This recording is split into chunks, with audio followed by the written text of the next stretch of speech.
CM Revanth Reddy sir అయితే మాట అయితే చెప్పారు చలాన్స్ గురించి. ఒకసారి అయితే ఈ వీడియో చూడండి. ఎవరి మీదైనా చలానా వేస్తే ఒక్క పైసా తగ్గించకండి.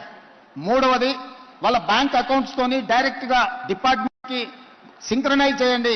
ఎప్పుడు చలానా పడితే ఆటోమేటిక్ గా వాళ్ళ అకౌంట్లోకి వెళ్ళి డిడక్ట్ అయి పోయే విధంగా ఈ రోజు బండి రిజిస్ట్రేషన్కి వచ్చినప్పుడే ఆ బండి యజమాని యొక్క ఖాతాను మీరు తీసుకోండి. సో ఇక దీన్ని బట్టి డైరెక్ట్ ఇప్పుడు మనకి చలాన్ పడంగానే బ్యాంక్ అకౌంట్ లింక్ చేసేసి దాని నుంచి ఇమీడియట్ గా అమౌంట్ కట్ అయిపోవాలని చెప్పి పెడతారు. ఇట్లా కట్ కావాలంటే సో ఫస్ట్ ఆఫ్ ఆల్ అట్లా బ్యాంకులో అమౌంట్ ఉండాలి.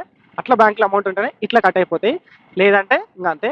ఇక ఎక్కువ మాట్లాడితే first of all bank account maintain చేయడమే బంద్ చేసేస్తారు. కాముజే క్యాష్ మెయింటైన్ చేస్తారు. చెప్పలేము, ఎందుకంటే ఏదైనా ఎమర్జెన్సీ అమౌంట్ కానీ ఏదైనా ఉండొచ్చు. సడన్ గా చలాన్ పడంగానే ఇట్లా కట్ అయిపోయింది అనుకోండి, ఇక మన వాళ్ళకి ఇక మస్తు కాలుతుంది. బ్యాంక్ అకౌంట్ అయితే తీసి పడేస్తారు. ఇంకొకటి ఏంటంటే ఇప్పుడు వచ్చే అప్కమింగ్ బైక్స్ కి కూడా రిజిస్ట్రేషన్ అయ్యేటప్పుడు డైరెక్ట్ బ్యాంకు లింక్ చేయాలన్నారు. ఇక అట్లా చూస్తే ఫస్ట్ ఆఫ్ ఆల్ ఇంకోటి బైక్ సేల్ త్రూ కూడా తగ్గిపోతుంది. సో ఇటు తిరిగి పెద్ద బొక్కే. ఇక్కడ అమౌంట్ కట్ అయితే అక్కడ సేల్ త్రూ లాస్ అవుతుంది, అన్ని బొక్కే. సో ఇక చూడాలి మరి ఫ్యూచర్లో ఏమవుతుందో. నాకు తెలిసి అయితే హోప్ అయితే లేదు, ఇదైతే వర్క్ కాదని అయితే అనుకుంటున్నా. మీరేమంటారు మరి? కామెంట్ చేసి లైక్ అయితే చేయండి మీ ఒపీనియన్ అయితే. ఇట్లే మన పేజ్ని కూడా ఫాలో కొట్టేసేయండి.